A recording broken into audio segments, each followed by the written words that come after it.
Non mais qu'est-ce qui vous fait dire ça? Rien que cette phrase, que quelqu'un puisse forcer Trump, est risible. Donc je pourrais m'arrêter là sur mon parti pris et tout le monde va voir. Mais en juin, c'était un peu le cas quand même. Non, j'ai plein d'arguments, vous allez voir. Alors, m'arrête pas là quand même. Je vais quand même vous faire un vrai parti pris. Mais oui, regardez le New York Times qui titre que, je cite, la décision américaine de frapper l'Iran a été une victoire pour M. Netanyahou qui poussait M. Trump depuis des mois. Même Marco Rubio, le secrétaire d'État, devant le Congrès, a déclaré « Nous savions qu'Israël allait agir, nous savions que cela déclencherait une attaque contre les forces américaines et nous savions que si nous ne les devancions pas, nous subirons davantage de pertes. » Et bien, tous ces éléments qui sont factuels, et ben ça a suffi, et c'est là où moi j'ai tout de suite vraiment tilté, pour glisser vers une lecture pour le moins dérangeante, selon laquelle un dirigeant étranger, en l'occurrence le juif, je rajoute des tas de guillemets, aurait contraint le président de la première économie du monde à entrer en guerre contre sa volonté. C'est quand même fabuleux. Cette thèse, avec plein de guillemets encore, selon laquelle Netanyahou aurait manipulé Trump, ça s'inscrit quand même dans la plus ancienne et la plus toxique des constructions antisémites. C'est le juif comme marionnettiste du pouvoir mondial. Alors ça a commencé vraiment officiellement, parce qu'en plus on a une date officielle, ça a toujours circulé, mais avec le protocole des sages de Sion, vous savez qu'il y a un faux qui date de 1903, créé par la police secrète tsariste, qui décrivait un complot juif pour dominer le monde en, je cite, contrôlant la presse et les économies mondiales et en maintenant, je cite encore, le monde dans un état de guerre.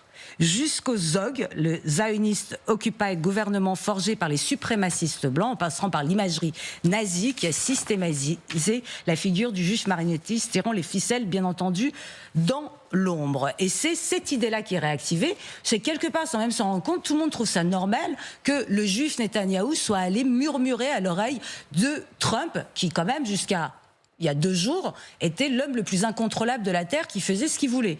Mais il a suffi ce truc pour que d'un coup on change d'idée. Et en fait, juste j'ai regardé, et d'ailleurs nous en avons fait des partis pris, et je m'en étais occupé ici même, c'est rien que prendre 2025 et 2 rencontres entre Trump et Netanyahou. À chaque fois, Trump a fait quoi? Il a humilié Netanyahou.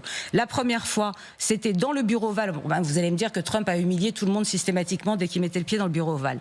On est en avril 2025, ils sont à la Maison Blanche, dans le bureau ovale, et Trump annonce en direct des négociations avec l'Iran. Des négociations que Netanyahou était venu justement supplier Trump de ne pas faire. La presse israélienne parle d'humiliation et du fait que Netanyahou serait rentré les mains vides, incapable d'infléchir Trump sur les tarifs douaniers, sur l'Iran, sur la Turquie, en Syrie. Donc échec total. En décembre 2025, cette fois c'est à Mar-a-Lago, et Trump devant Netanyahou, qu'est-ce qu'il fait? Il se met à louer Erdogan. Erdogan, qui est allié du Hamas et critique féroce d'Israël en le qualifiant de leader fort, ayant aidé à renverser Assad en Syrie. Et face aux caméras, alors que là, Netanyahou ne bouge pas, il a une espèce de petit sourire contraint, qu'est-ce qu'il fait? Il dit à Netanyahou, allez, faut être raisonnable maintenant.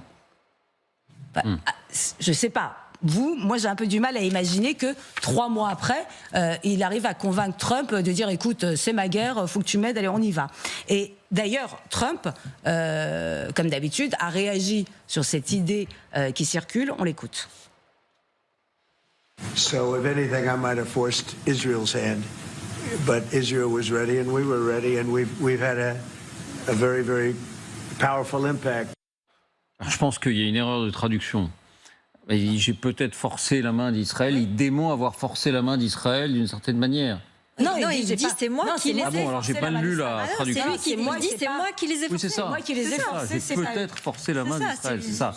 Pour démentir le. Pour démentir, il s'adresse à son opinion publique. Bah oui, et c'est ça. Et là où intervient Rubio, c'est que Marco Rubio, ce qu'il dit, c'est pas pour dire on est en servitude, c'est un argumentaire juridique et politique qui est destiné au public américain et au concret. L'absence de vote du concret, c'est parce qu'il y avait une menace imminente. L'intervention comme défensif, nous n'avions pas le choix, Israël allait de toute façon agir, c'est pour se décharger de la responsabilité s'il y a un bourbier en disant de toute façon on n'avait pas le choix, on était mains et poings liés, c'était un choix tactique du moment. Et qu'est-ce que vous voulez que je vous dise, c'est de la communication politique classique, mais qu'on arrive à chercher dans ces mots le fait que, alors qu'on sait très bien que l'opinion publique américaine n'est pas pour cette guerre, ça va de soi qu'il est là pour convaincre le public américain, Rubio, et surtout le contraire. Et puis, il y a quand même autre chose, pour moi c'est le trauma, et vous savez comme j'aime le trauma, c'est le Brookings Institution qui a documenté comment la crise des otages de l'ambassade américaine à Téhéran en 79 constitue l'expérience fondatrice de Trump en politique étrangère. Je ne peux pas vous montrer les images, mais on est en 1980 et c'est la première déclaration de Trump sur une affaire d'affaires internationale. Vous le voyez là à l'image, il a 34 ans. C'est sur NBC, il est interviewé par Rona Barrett, qui est une journaliste chroniqueuse mondaine qui lui dit « Vous êtes super, vous êtes beau, tout le monde veut vous épousailler, c'est génial ». Et tout d'un coup, ça dérive sur la politique. Et là, il dit que ce pays reste assis et permette à un pays comme l'Iran de retenir nos otages est à mes yeux une horreur.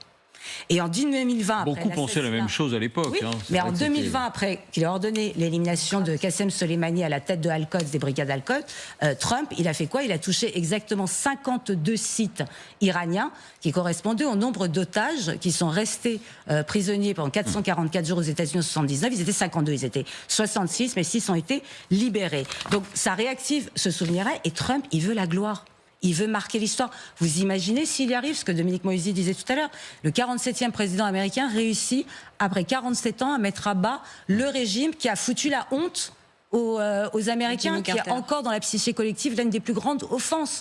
Donc il y a un moment, il y a tellement de raisons en faveur que Trump a choisi lui-même, qu'aller chercher la figure de Netanyahou qui murmure à l'oreille de Trump pour le convaincre, moi je trouve ça absurde. Bon, il faut quand même rappeler qu'en juin, c'est Israël qui a commencé à bombarder l'Iran et que quelques jours plus tard, d'une certaine manière, il a intervenu. Les États-Unis, entraînés par le mouvement, ont envoyé leurs fameux bombardiers pour percer les sites nucléaires. Là encore, pour une seule raison, c'est qu'à un moment, Trump, voyant que la population iranienne réagissait positivement, il n'allait pas non plus laisser toute la lumière à Netanyahou. Il faut toujours imaginer que Trump, c'est Narcisse et la gloire. Et vous prenez ça et tout devient très clair.